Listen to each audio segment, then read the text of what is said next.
गोविंदपुर किसान साथी producer company द्वारा किया गया वार्षिक आम बैठक, साल भर का लेखा जोखा शेयर होल्डर के बीच किया गया प्रस्तुत। गोविंदपुर के साहिबगंज रोड स्थित पथुरिया में गोविंदपुर किसान साथी प्रोड्यूसर कंपनी द्वारा एक वार्षिक आम बैठक का आयोजन किया गया।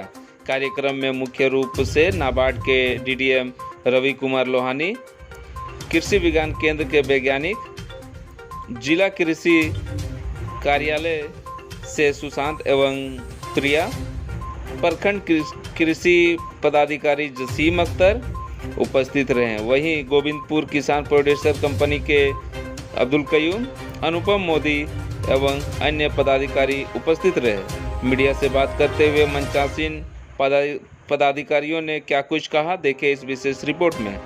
न्यूज स्कोप लाइव के लिए मुबारक अंसारी की रिपोर्ट। अपने क्षेत्र की बड़ी छोटी खबरों के लिए इस चैनल को सब्सक्राइब ज़रूर करें। आज गोविंदपुर किसान साथी प्रोड्यूसर कंपनी लिमिटेड की वार्षिक आम सभा है। गोविंदपुर किसान उत्पादक प्रोड्यूसर कंपनी की स्थापना के बाद ये पहली आम सभा आयोजित की जा रही है, जिसमें कंपनी के द्वारा वित्तीय वर्ष में जो कार्य किया गया उसकी प्रस्तुति है जो शेयरधारकों को की जा रही है, ताकि शेयरधारक इस संगठन के कार्यों से अवगत हो सकें और बढ़ चढ़कर इस एफपीओ में भाग ले सकें। नाबार्ड किसानों को किस तरीके से हेल्प करती है? नाबार्ड के द्वारा 2011-12 से ही किसानों के लिए प्रोड्यूसर कंपनी की स्थापना की जा रही है और उसी प्रक्रिया के अंतर्गत 2021-22 से केंद्र सरकार ने एक योजना स्टार्ट की थी, CSS FPO, यानी पूरे भारतवर्ष में अगले 3 सालों में 10,000 FPO की स्थापना करना। उसी स्कीम के अंतर्गत धनबाद जिले में गोविंदपुर FPO की स्थापना की गई है और धनबाद में जो गोविंदपुर में जो FPO की स्थापना की गई है वो नाबार्ड के द्वारा की गई है और उसमें एक CBBO होते हैं जो जनरली NGO होते हैं, जो यहाँ पे सृजनी है, उनकी हेल्प से है जो गोविंदपुर में FPO का गठन किया जा रहा है, जिसमें कृषि विभाग, पशुपालन विभाग, भूमि संरक्षण विभाग, उद्यान विभाग, बाजार समिति या जितने भी तरह के लाइन डिपार्टमेंट है, सबका भरपूर सहयोग मिल रहा है इस FPO के संवर्धन में।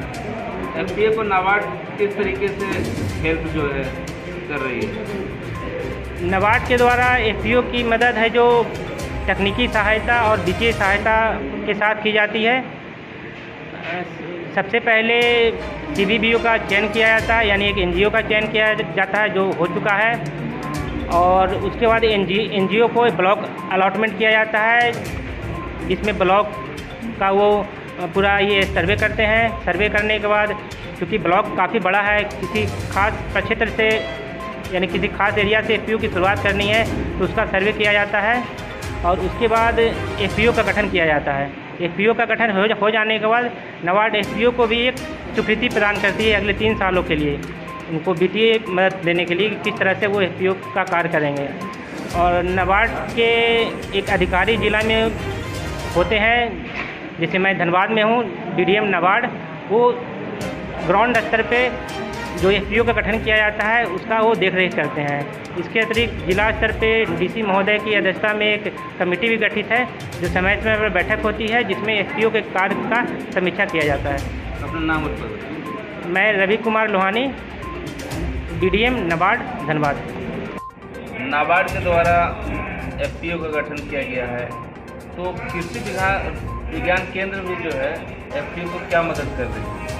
FPO जो है एक तरह का संगठन है किसानों का, और इसमें कृषि विज्ञान केंद्र जो धनबाद जिला के लिए काम करती है, इसमें किसी भी तरह की समस्या यदि हो जाए, मान लिया कि आपको किसी फसल को लगाते हैं और उस फसल में किसी कीट का प्रकोप हो जाए, किसी फफूंद का प्रकोप हो जाए या अन्य किसी ऐसे सूक्ष्म जीवों का प्रकोप हो जाए जिससे कि फसल और सब्जी जो उनमें हानि हो जाती है, तो उनको किस तरह से हम किस दवा का प्रयोग करें किस तरह से उनको हम ठीक कर सकते हैं, उनका हम लोग समय समय पर किसानों को सलाह देते हैं मुफ्त में, और साथ साथ वो हम लोग ट्रेनिंग भी देते हैं कृषि विज्ञान केंद्र। किसी भी पूरे ज़िले में किसी तरह की समस्या हो या किसी का ट्रेनिंग लेना चाहते हो, यदि स्किल डेवलपमेंट का, मशरूम का ट्रेनिंग हो या किसी सब्जी उत्पादन का ट्रेनिंग हो, किस तरह से वैज्ञानिक विधि से यदि हम खेती करें तो उसकी ट्रेनिंग हम लोग मुफ्त में देते हैं कृषि विज्ञान केंद्र,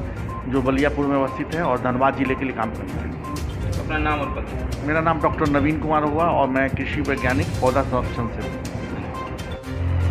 आज का कार्यक्रम के बारे में आप विस्तृत रूप से कुछ बताएं। आज हमारा गोविंदपुर किसान साथी प्रोड्यूसर कंपनी लिमिटेड एफपीओ का वार्षिक आम बैठक था, जिसमें कि पिछले वित्तीय वर्ष का वार्षिक लेखा जोखा, बैलेंस शीट, लाभ हानि का सारा लेखा जोखा सारे शेयर धारकों के बीच प्रस्तुत किया गया, जिसमें कि हमारे जिला से जो प्रायोजक हैं, हमारे नाबार्ड के डीडीएम श्री रवि कुमार लोहानी सर पधार रहे थे, और हमारे जो आयोजक हैं हमारे श्री जोनी के सीबीबीओ के राजीव रंजन सिंह, और हमारे कंपनी के 10 डायरेक्टर और प्रबंध निदेशक और तमाम शेयरधारक का आज बैठक था। एफपीओ से क्या कुछ लाभ मिलने वाला है? एफपीओ एक सेक्टर का स्कीम है, भारत सरकार द्वारा संचालित पूरे भारतवर्ष में 10,000 एफपीओ बनाने का लक्ष्य रखा गया है, जिसमें कि हमारे धनबाद जिला में पहले चरण में 2 प्रखंडों का चयन किया गया था, जिसमें एक गोविंदपुर एक हिस्सा था, जिसमें गोविंदपुर में हमारा ये एफपीओ निबंधित हुआ था। और इस एफपीओ से किसानों को इसलिए जोड़ा गया और जोड़ा जा रहा है कि किसानों को बहुत तरह की जो योजनाएँ हैं, तरह की जो लाभ हैं, उनको जो सहयोग दिया जाए, जिससे कि किसानों का आय बढ़े और किसान सशक्त हो। एफपीओ को लेकर ये कार्यक्रम किया गया आपके माध्यम से जी।